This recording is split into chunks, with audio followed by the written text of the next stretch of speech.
I've been in the broadcast business most of my life.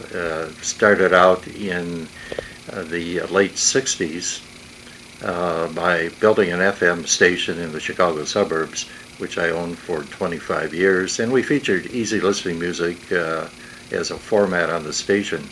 After I sold the station, I noticed that most of the easy listening, beautiful music stations were fading away.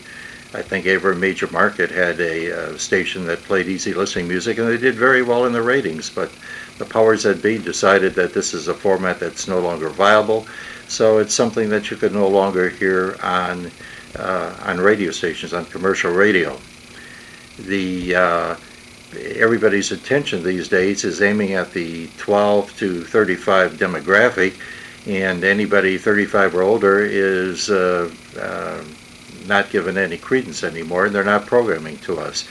So I, at that point, decided I've got a tremendous music library with all kinds of easy listening music, and I thought, how can I utilize this music? And I thought, well, let's share it with the world by building an internet station.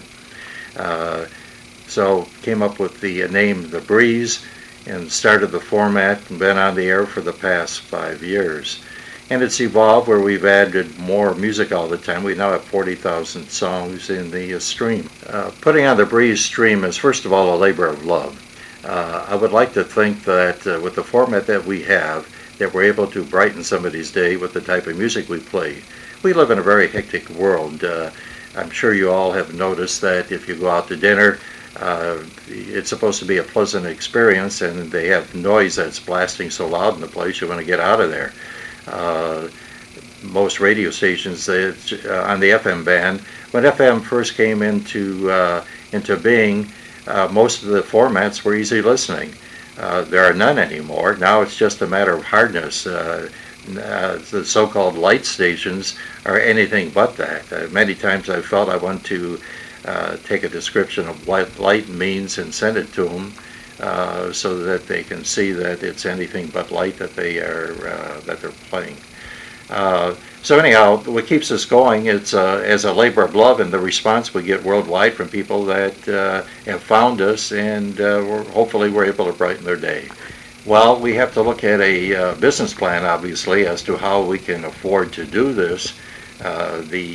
And of course, coming from the commercial radio side, your radio signal covers a specific area, a specific radius, and with the internet, it's a worldwide thing, so you have to think differently. You can't go out to local advertisers and get support because you're aiming at a worldwide audience.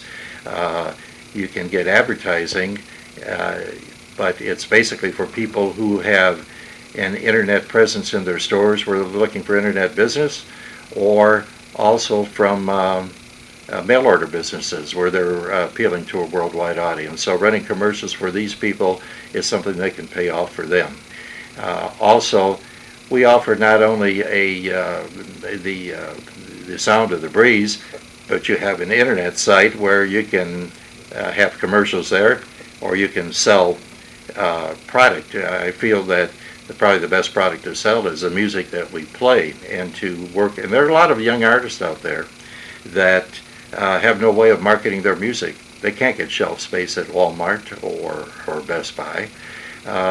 So how are they going to promote their music? They're going to do it on their own website, or by going to art fairs in the winter down south, in the summer up north, and try to sell their product that way. We have a radio station that plays all of this music. So our idea is to go out and sign up these artists, where we have a link to their site.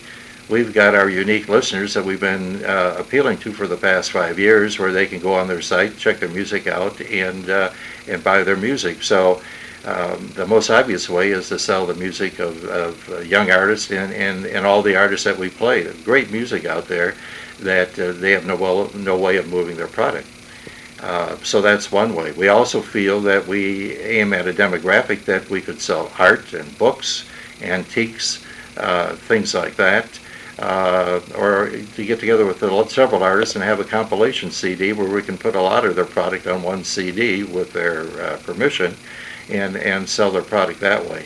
It takes money to run the internet, and so we need to always find ways that we can generate dollars, either through what I just mentioned or through donations from our listeners, to keep it afloat. Well, first of all, the music that we feature has melodies you can sing along with and lyrics you can understand. That's something you're not hearing today in today's world on commercial radio. So, and the importance of the whole music format is how it's blended with a selection of instrumental artists and vocalists that you blend it together. You can play a faster paced song, but you don't want to follow with several more fast paced. You want to blend it in with something a little slower and at different day parts where you're appealing to different audiences. We have a large following in offices and from people who have businesses that program us throughout their building, throughout their offices. And so it's something that's changing all the time, and we constantly look for ways to make it better. So it's a work in progress. There's never been a day that I'm totally satisfied when I sit back and listen to the music. The same thing was true with my FM station.